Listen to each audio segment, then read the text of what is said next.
Good morning, everybody, and welcome to this Thursday morning's webinar. I'm Chloe Tetro. I'm the health coach with Ready Care. For today, the subject that we'll be looking at is anxiety. Now, a lot of us have either suffered from anxiety or have somebody very close in our lives who suffers terribly from anxiety. The goal of today's session will be to basically give an overview of the mechanisms involved and how that's important in understanding how it's shaping our brain. Oftentimes, when we or somebody we care about are in the throes of anxiety, we can be very much fused with the experience of it. Through this talk, what I'm hoping to be able to inform a little bit about is what is going on under the hood of the car, so to speak, how the mechanisms of the brain are are making things a little bit more difficult. I totally lost that word there. And what we can actually do from a position of knowledge about the mechanisms involved as to how to kind of reverse engineer that process. Knowing that during anxiety, these particular mechanisms are at play. What can we do to counteract these mechanisms? What can we do to work with the brain's capabilities and give ourselves that little bit of distance from being very, very fused with the experience to giving ourselves a little bit of that space to breathe, that space to land back in ourselves and have the tools necessary to combat it and make peace with it and give ourselves a little bit of compassion with it. So, anxiety and living with chronic anxiety. So there's two types. So what I mean when I say chronic and when I say acute. Acute makes it seem like it's adorable, but really acute anxiety is a short onset of strong strength anxiety. So things like missing the bus and knowing that you have to be in the airport in an hour, right? That'll bring up anxiety. That's called acute anxiety. A panic attack is acute anxiety. Acute basically means strong, but within a very confined boundary of time. That's acute. Chronic, then, flip side of that is a very, very long period, undefined sometimes with individuals, a very long, undefined period of lower grade, but just as experientially uncomfortable anxiety. So what I'm talking about in today's talk is is not acute anxiety, although it can come into it. The type of anxiety that I'm talking about today is chronic anxiety. So chronic anxiety can be very, very pervasive and debilitating experience for people that are experiencing it. It affects people emotionally, physically, and psychologically. So physically, chronic anxiety can manifest like muscle tension, headaches, fatigue, sleep disturbances. Emotionally, people can feel that constant sense of dread, heightened fear, and nervousness, which is often disproportionate to actual threats. And that's how we can know the difference between things like fear and anxiety. Oftentimes, anxiety will trigger the fear response, but it's to do with something that really feels a little bit disproportionate or not quite matching what the situation is. So, for example, somebody that has anxiety around social situations can appear that there's no threat, but their entire system is reacting as if there's something to be really, really fearful of. So that's what I mean by disproportionate reactions. And psychologically, anxiety can disrupt concentration, decision making, and can lead to that kind of vicious cycle of worry and intrusive thoughts. Now, what we're going to look at in particular today is where that disruption comes from in the decision making and why it is that our ability to think from a measured and balanced approach seems to be physiologically affected by anxiety. And I'm also going to touch a little bit on why it is that that cycle can happen, why it is that chronic anxiety can happen. And what I'm hoping that's going to do is set people's mind at ease a little bit, that there's nothing fundamentally wrong with you, that you're not doing anything wrong. This is not your fault. There is a little bit of a biological aspect of it, that actually the more we prime our system with a particular way of being, the more the system responds in kind. So our brain learns through repetition and learning, through a process called neuroplasticity. And neuroplasticity, it enables that learning and adaptation, and it can make individuals, unfortunately, more susceptible to anxiety. So that repeated exposure to stressful situations can strengthen those pathways in the brain associated with anxiety, and that can make the brain more prone to those types of responses. So over time, anxiety and anxious brains become increasingly efficient because it's trying to help us. It thinks, okay, this is what you want from me, at being anxious. And that's a process called something like negative learning. So learning a behavior that has a negative outcome, where that brain's ability to transform itself actually reinforces the anxiety cycle. Now, it's not all doom and gloom, because that learning, that adaptability, that change that happens in the brain can be leveraged for positive as well. So that same mechanism that deepens anxiety can also be harnessed to mitigate it, to cut it in its track, to show it a different path of learning. So by consistently practicing new ways of thinking and behaving in responses to anxiety inducing situations, there can be new, healthier neural pathways formed. And that's really the kind of hope that I'm trying to instill today, is that be, just because you're in a particular experience at the moment that feels like there's no coming out of it, the brain learns all of the time. It learns through repetition. And at the start, which I'll start from the get-go at the opening part of this particular talk, the brain hates change. So if it feels difficult at the start, you're doing it right.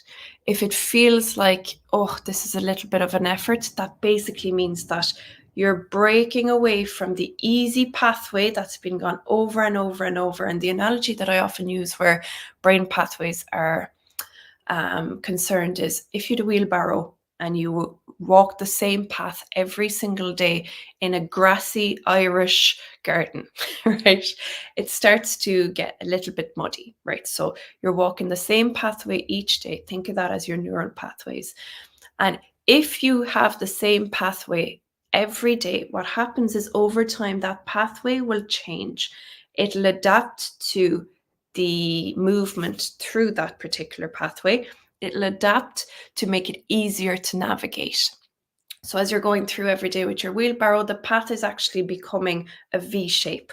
So it becomes easier and you can go there quicker, but it also becomes slightly more difficult to veer off that pathway. And initially what you need is a little bit of elbow grease, but you can move out of that pathway. And that's essentially, in very, very simplistic terms, how the brain operates as well. So to look at the mechanisms, the reason why I think it's important to look at the mechanisms is that so we really, really understand that you're working with hardware, for want of a better term, that operates in a very specific way. To know how it operates is to take a little bit out of the responsibility in a healthy way off of yourself, to go, okay, I can see how this is showing up for me. This is not a downfall on my behalf. It doesn't mean that I'm lesser. It doesn't mean that I'm weaker. It doesn't mean anything like that. It means that my brain and my system is operating within the what's that called, the user manual, the manual. So there's a few different parts of the brain involved in anxiety. I'll touch on 3 of them for today. By understanding the neurological underpinnings of anxiety, it will help to demystify some of its effects so that you understand it. It'll also help to identify effective interventions, which we'll chat about in a while. So central to the neural circuitry, the pathways of anxiety, are the amygdala, prefrontal cortex, and the hippocampus. So the amygdala's role, so the amygdala has a small almond shape structure, very, very deep within the brain's lobes, and it acts as the emotional thermostat, for want of a better word, of the brain, especially concerning fear and threat detection, because threat detection and fear is very important to our survival. And our brain is constantly, and our system, not just the brain in isolation, they're constantly trying to keep us alive. Life's first instinct is to stay alive. So when a potential threat is detected, the amygdala is activated. It triggers a cascade of neurochemical reactions, which are designed to prepare the body for fight or flight response. Are we going to fight the tiger? Personally, I wouldn't. Would I even would I even manage to outrun the tiger? Not in my wildest dreams. So I would probably take the third threat response, which is freeze. If I pretend I'm dead, it's going to just go right past me. I don't fancy my chances with a tiger. Anyway, the reaction of fight, flight, and freeze response is crucial for survival, but when it's excessively or inappropriately activated, it can lead to heightened and chronic anxiety. Remember, the brain gets better at doing things it does often. So if it's in a heightened state of awareness for threats, it will get better at looking for those, at spotting those. So research has shown that individuals with heightened anxiety often exhibit an overactive amygdala response to both real and perceived threats. And the amygdala can actually get larger. So then the prefrontal cortex and its role in anxiety. So the prefrontal cortex is at the front of the brain, and it's involved in higher order cognitive functions. So what I mean by that, decision making, problem solving, impulse control, and it moderates the responses from the amygdala. So it gets these responses from the amygdala, it assesses the content for potential consequence of threats, and effectively applies the brakes to the amygdala's raw emotional reaction. So, in someone without chronic anxiety, chronic stress, what they'll do is they'll get that signal from the amygdala, and the prefrontal cortex, who's had a great night's sleep, is very rested. He's the CEO of the brain. He'll assess it and go, nah, I'm actually fine. Not today. That doesn't fit the schedule.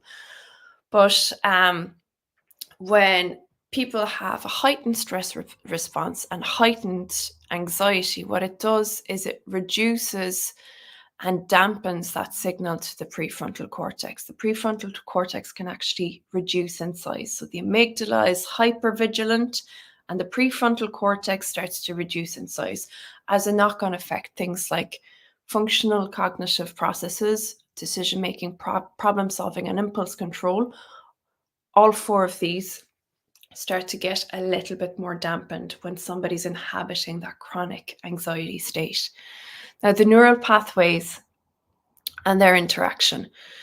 So the amygdala and the prefrontal cortex have that critical neural pathway that regulates the anxiety responses. So that dysregulation in the pathway, such as reduced connectivity and communication between these regions, exacerbates anxiety symptoms. So then the hippocampus, and where that comes into play, is it's located near the amygdala. And the hippocampus is involved in forming memories. So it helps the brain to log information as it comes in, looks at the archive and goes, this kind of is like this past experience. So it's important in recognizing if something similar happens in the future. As an experience comes in, it'll start to go, do we have this on log? Do we have it in the archive? Yes, it's kind of like this other experience. So it starts to match and mismatch how these come together. So if I was to put it in a kind of simplistic analogy, because using words and abstracts to kind of explain how this works, but essentially, if you want to think of it this way, I always work better with analogies to remember things. The brain is like your home security system, just trying to keep you safe. The amygdala is the motion sensor that detects any movement or threat. When it senses something, it'll sound the alarm. So then the hippocampus is like the security camera recordings. It'll keep records of all past movements so that you can understand what's happening and you can learn from those past events. Then the prefrontal cortex is like the control panel where it assesses the information from the sensor and the recordings to decide whether this is an actual threat. Is it a burglar? Is it, what's that movie called? The Purge. Has the Purge finally come? Or if it's just, a cat's gone past or it's the wind blowing the leaves. When people have anxiety, it's as if the motion sensor is set to too sensitive. So even the slightest movement, like the leaves in the wind, sets on the full scale alarm system. The control panel then, the prefrontal cortex, might not be doing a great job, failing to reassure the system that it's just leaves, not a burglar, because it's gotten very, very small. The control panel has gotten very, very small and its signal is very, very weak. So the result is that the alarm's going off frequently and unnecessarily, and it's creating a constant state of alertness and fear. So that's the kind of that's they're the main players, right? And then the neuroplasticity aspect of it that we touched on briefly and that we touch on very often, because I do chats about behaviors and changing in behaviors and anything that's involved in adaptability, change, learning. Neuroplasticity is going to come into it. So that's the brain's ability to form and recognize synaptic connections in response to learning or experience. And it plays a dual role in both making anxiety worse or making it better. So you can leverage that. This capacity impacts key areas of the brain, including the lads we just spoke about, the amygdala, hippocampus, and prefrontal cortex, and will help in the management of it. So when I talked about negative learning and that neuroplasticity and negative learning, frequent exposures to stressors make the amygdala more sensitive, leading the brain to anticipate anxiety in non-threatening situations, which we've covered. The hippocampus's role in that, in helping to form memories, encodes these anxious experiences, reinforcing the brain's predisposition to perceive situations as threatening. On the flip side, and the side that we'll touch on now for the remainder of the chat, neuroplasticity also facilitates recovery from anxiety. So the main interventions for helping anxiety are part of cognitive behavioral therapy interventions and mindfulness practices. Now, what I'll do is, instead of just kind of giving you that as a blanket, I'll touch on how how they work, basically looking at the brain pathways that we've looked at. We'll do a spotlight on a particular CBT type of exercise that you can start to apply today, and we'll do a spotlight on a journaling practice that will involve mindfulness techniques and CBT techniques. So mindfulness is one of the best ways to combat chronic anxiety. And that's anything from 2 minutes, 3 minutes, 4 minutes, 30 seconds, whatever you can manage during the day to just come inwards, bring that awareness back inwards for yourself. Actually, I'm just going to change my little button applications so that we can follow it a bit better. So it's absolutely brilliant. And the reason for that being that mindfulness meditation promotes a state of awareness and presence, which decreases the activation of the amygdala. So remember, the amygdala has gone absolutely haywire. What we want to do is go, okay, what techniques are known and proven scientifically to bring the volume of the amygdala back to normal? And mindfulness is one of those.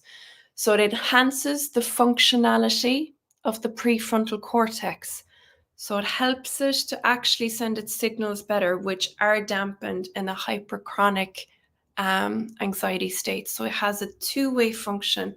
Not only is it decreasing the activity of the amygdala, but it's increasing the functionality of the prefrontal cortex. And some studies have shown that it actually produces additional gray matter in the prefrontal cortex. You're helping to grow your prefrontal cortex. You're helping it to work a little bit better. Now, if you're not somebody who resonates to meditation as a practice, just know that there are lots of ways to do meditation that may not be totally outside of your everyday life. It doesn't need to be lotus position with, particular chanting, anything. It doesn't need to be that. There's an awful lot of absolutely brilliant tools out there to make mindfulness meditation, or mindfulness in general, part of your everyday, particularly knowing that it's combating the physiological aspects of chronic anxiety. It's a very, very good practice to get into. Personally, I do better with staggered staggered mindfulness moments, let's say during the day, than I do with a large portion. That will vary person by person. Some people are a lot more able to do, 20 minutes, half hour seated, allowed to really, really get into that mindfulness space. For me, it's never been a match. I've forced that peg in that, or that square peg in that round hole for an awful long time. It doesn't particularly work for me. I do better with short exercises in it, 2 to 3 minutes, a few times during the day. Walking can be a form of mindfulness meditation. That action left, right mimics what's that called again? EMDR, which is a form of somatic exercise used in therapy. That left to right repetitive action. It's very, very good for getting people into a mindful state. Another technique is cognitive behavioral therapy. Now, there are lots of brilliant cognitive behavioral therapists out there. There's lots and lots of them. You can find lots in your locality online, or available online through meetings. If that's not feasible for you, there are lots of techniques available online that you yourself can do. And I'll touch on spotlight on one of those in particular, in conjunction with mindfulness in a while. It's absolutely brilliant for breaking that pattern. And remember, with chronic anxiety, it is a pattern of thinking that you're reliving the loops of.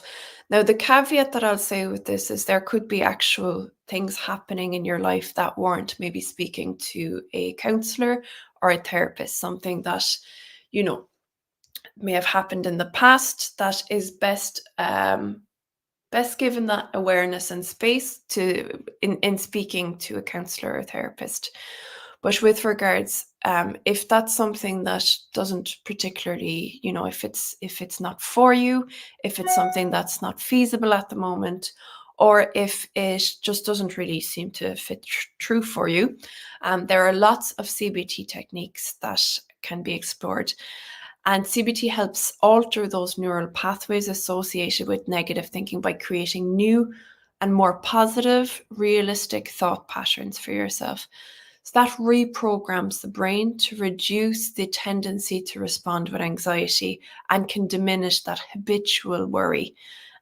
Regular physical exercise is absolutely brilliant. What it does is essentially it closes the loop on the stress response. Your body's priming for a stress response, and being able to exert yourself actually closes that threat that the body foresees. So it increases blood circulation to the brain, particularly areas affected by anxiety. It helps to boost the levels of serotonin and endorphins, which are chemicals in the brain, improving mood and promoting relaxation. Consistent exercise can reshape that stress response, making it less reactive to triggers, getting the amygdala back down a little bit. Sleep routine is brilliant insofar as proper sleep is absolutely crucial for brain function. Your brain, you're not you when you're tired. That includes the regulation of neurotransmitters that control mood and control anxiety. So if you're tired, if your sleep pattern is all out of whack, your anxiety levels go up. So it's a very practical, simple step in the building blocks of your neurochemical health, is looking after that sleep component. That consistent sleep pattern stabilizes those chemicals and help the reduction of the physiological impacts of anxiety. One that I'd say that's a bit odd, but is going to go into that journal exercise, is scheduling worry time, which sounds strange, but rather than have it chronically follow you throughout the day, go, okay, I'm home at 6, I have a bit of time to myself at 7. I'm going to actually just allow myself to think about the thing that I'm worried about and actually not run away from it all day because I have other activities to do. Sit with it and allocate a specific time to process those worries and those concerns, which will limit anxiety to that particular window. So this technique helps to contain and manage worry and prevents it from dominating the day. Over time, it trains the brain to handle concerns more efficiently, reducing the intensity of anxiety experienced outside of this period. So if you know, I've got my 15 minutes of worry time coming up this evening, it's going to help you to actually be able to manage your activities that day a little bit better. Social interaction and support is brilliant altogether. Going to chat with a friend, going and socializing, even though you may not particularly feel like it, and socializing in whatever way makes sense for you. We're in the digital age. It may not be going in a particular place that you're not comfortable with. It could be just having a chat with somebody. Socializing can stimulate brain areas that make us feel happier and more connected. Supportive interactions can help to challenge and change the negative thoughts and that fuel the anxiety. Progressive muscle relaxation, tensing every muscle in your body and letting it go. It helps the brain to distinguish between feelings of physical stress and relaxation. That awareness can alleviate the physical symptoms. So if you're having a particularly bad day, that's a really quick technique to tense everything in your body and relax it, and do that a few times. That also helps to close the loop on that anxiety. So there's lots of different things, but for the sake of brevity for today, what I'm going to chat about is a mixture of exposure therapy, which is a gradual and repeated exposure to particular sources of anxiety. And we'll mix that with the mindfulness technique, a journaling technique, and the scheduling worry time. So how to go about that is basically give yourself a moment in your day. And if you're somebody that suffers from chronic anxiety, you can give yourself a moment in your day, 10 minutes, 15 minutes every day, because you deserve it. And it is going to help to impact over time. So priming and journaling are a really great technique to start getting into. So the basis of priming involves preparing the brain to respond in a desired way by exposing it to specific stimuli. So from a neuroscientific perspective, priming affects the brain's pathways by temporarily increasing the likelihood that certain neurons will fire in response to a designed stimuli. For example, exposing yourself to calming music, a tidy, nice environment that you respond well to, be that lighting a candle, putting on relaxing music, that will activate neural pathways, associate relaxation and positive thinking for yourself. This setup not only shifts your cognitive focus towards positivity, but also reduces the reactivity of the amygdala. So then coupling that with journaling. Journaling acts as a cognitive exercise, engaging the brain's prefrontal cortex. We're trying to get activity to the prefrontal cortex. It helps to process your thoughts and emotions through writing. You're effectively strengthening those neural circuits involved in emotional regulation. So again, bringing down the activity in the amygdala, bringing up the activity in the prefrontal cortex. Set up that space for yourself, that reduced sensory overload. Think of things that make you feel more relaxed, and curate your space to get that information from visual stimuli that's going to prime your brain for your relaxing. What type of activities enable relaxation for you? What type of environments do? Set up that space for yourself.